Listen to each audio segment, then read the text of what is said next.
medical student at USC. Well, a second-year medical student now today. So Yeah! appreciate y'all. I'm not the best public speaker, and this is an emotional topic for me. So I just want y'all to bear with me while I just get up here and try to tell you guys my truth and how I'm feeling. And Say it loud, say it loud. thank you. I think it's crazy when times like this, like, what do I think about and what do I fixate on? And lately, I've been kind of fixating on the value of $1, and specifically $20. And I think of all the stuff that I can't do with $20. I can't go on a date, a good one. I can't go on a date with $20. I can't take my little brother to the movies with $20.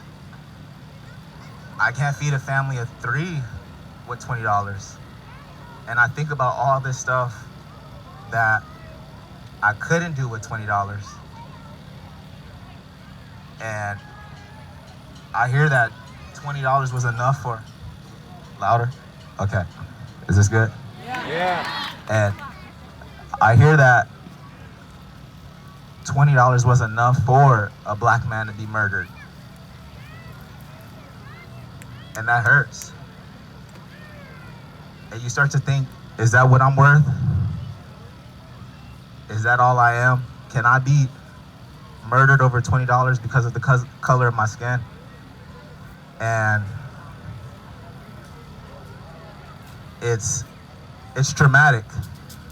And as black people, we hear that and we realize that. And I have friends that check on me and they say, "Are you okay?" And what's perplexing to me is that I am okay. That if USC said you need another test next Friday, that I would be back to work studying. If USC or my job said you need to come in today because we need you, I would be back there. And that's not okay.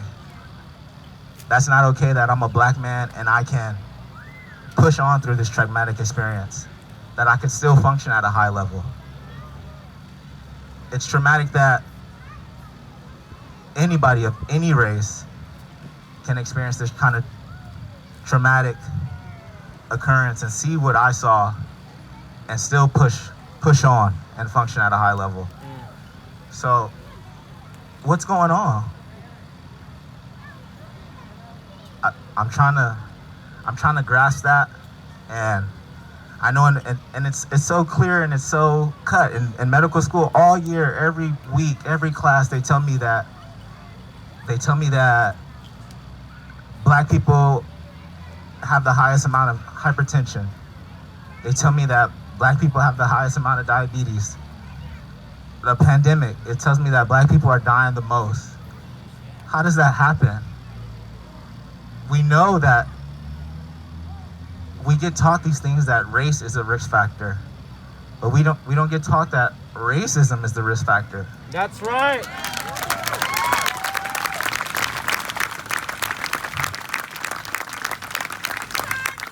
In medical school, they taught me that your zip code determines your life expectancy.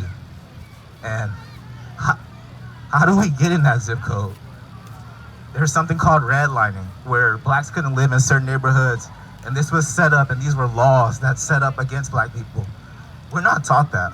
We're taught that, hey, black people that live in 90033, they're more likely to die of hypertension. How did that happen? And it's like we all know it. It's an elephant in the room. It's there. And nothing's being done about that. I implore you, we're all here as healthcare professionals to learn and to realize and be empathetic. I'm a black man and I stand for Black Lives Matter. And sometimes, you hear all lives matter, and I'm a doctor because I'm not a doctor yet, excuse me. I'm gonna be a doctor. But I'm becoming a doctor because all lives matter to me. But hearing that, And to my physicians in the audience, it's like a patient coming to you with a stroke and they're hemorrhaging out. And you tell that patient, we have a bunch of patients in here with common colds. We're gonna treat them too. And we don't treat this person dying in front of us. It's heartbreaking as a black man. When I walk around campus, I walk around my friends, as people of color, and these people say to me, hey Jai, you're an awesome guy. Hey Jai, you're such a great person. And they're silent when these issues that affect my race are occurring. That's heartbreaking. But I also want to take a look at all of the allies here, and I appreciate you.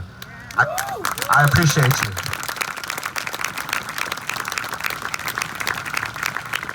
I'm so grateful when I see some of my friends and my people,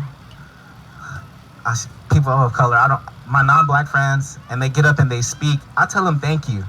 And they say things that, like, you don't have to tell me thank you. I should be doing this. That's right. But I do, because everybody's not doing it. And I'm so grateful for those that do, you know? So I just want to let you know, like, how much that means to me. And it's important that you guys are here, and I appreciate you. Thank you. And just want to bring it back to, somebody asked me, what does it feel like to be a black man in America? And I'm sorry I'm all off track. It's a tough topic, but